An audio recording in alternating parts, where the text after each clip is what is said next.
Congratulations on your stranger things అది విన్న తర్వాత ఐఎమ్ లైక్ బ్లోన్ అవుట్ అనమాట. How did you get that offer? So వాళ్ళు approach అయింది ఈమెయిల్ ద్వారానే. అది వాళ్ళు ఎలా నన్ను వెతికి పట్టుకున్నారో అది నాకు తెలియదు. మోస్ట్లీ సోషల్ మీడియానే అయి ఉంటుంది, safe to assume. So I think మామూలుగా ఎవరైనా ఏమనుకుంటారు, like since I already been a fan stranger థింగ్స్కి. సో నేను మామూలుగా అదేదో ఒక ర్యాండమ్ నెట్ఫ్లిక్స్ నుంచి ఈమెయిల్ వస్తుందేమో అనుకుంటాను, లైక్ ఏదో ర్యాండమ్ నోటిఫికేషన్, లేకపోతే సీజన్ 2 ఇస్ అవుట్ అనో, లేకపోతే ఏదో ఒకటి మెయిల్స్ వస్తుంటాయి కదా, లైక్. బట్ అది యాక్చువల్గా ఇన్బాక్స్లోకి వెళ్ళింది, అది అప్డేట్స్లో కాకుండా. సో అది నాకు సోషల్ మీడియా అప్డేట్స్ కాకుండా ఇందులోకి వెళ్ళేసరికి like I was pretty confused ఎందుకు ఇందులోకి వచ్చింది అని చేస్తే అప్పుడు it was actually a mail from Netflix USA. So అప్పుడు దెన్ నాకు డిస్క్రిప్షన్ చదివిన తర్వాత నాకు అర్థమైంది, ఓకే వీళ్ళకి సెకండ్ సీజన్ థర్డ్ సీజన్కి ప్రమోషన్స్కి ప్రమోషనల్ క్యాంపెయిన్కి they are looking for illustrators.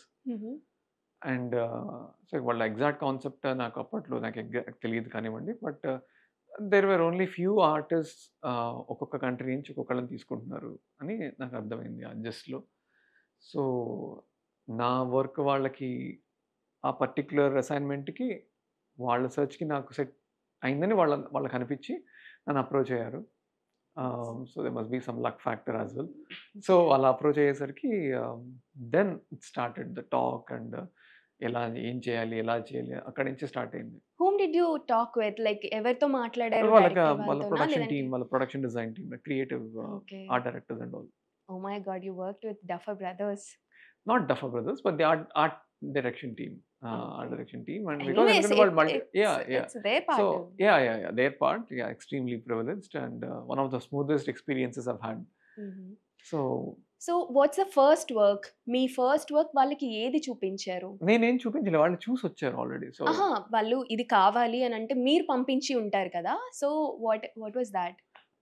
లేదు అంటే బేసికల్గా అంటే వాళ్ళు జనరల్గా వాళ్ళ బ్యాక్గ్రౌండ్ రీసెర్చ్ చేసే అప్రోచ్ అవుతారు యూజువల్గా. Until and unless they are very sure about it, వాళ్ళు జనరల్గా they don't give a get go. So since they were very sure about what they were looking for, it is very much a pre-notion that what they wanted to have. And ఇంతకు ముందు వాళ్ళు ఏవైతే కొన్ని works చూసారో వాళ్ళు దానికి impress అయ్యి వాళ్ళు ఒక పర్టికులర్ ఒక్కొక్క ఇల్లస్ట్రేటర్కి ఒక్కొక్క ఎపిసోడ్ అలాట్ చేశారనమాట.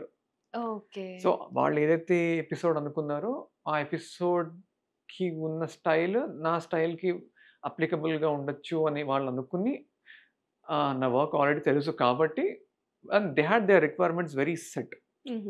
వాళ్ళు అటు ఇటుగా they were not looking for anything random or vague. So they knew what they were looking for. అదే సగం. And you gave what they want. Yeah, they wanted. Yeah, because అంటే క్లయింట్కి ఏది కావాలో తెలిసినప్పుడు అంతకంటే స్మూత్ ఎక్స్పీరియన్స్ ఇక ఒకటి ఉండదు. చాలా మందికి ఎలా ఉంటుందంటే వాళ్ళకి ఏం కావాలో వాళ్ళకి తెలియదు, ర్యాండమ్గా ఒక ఐడియా చెప్పేస్తారు, వాళ్ళకి ఒక ఎక్స్పెక్టేషన్ ఎక్కడో ఉంటుంది, రియాలిటీ ఇంకొకలా ఉంటుంది. సో అక్కడ అలైన్ కాదు.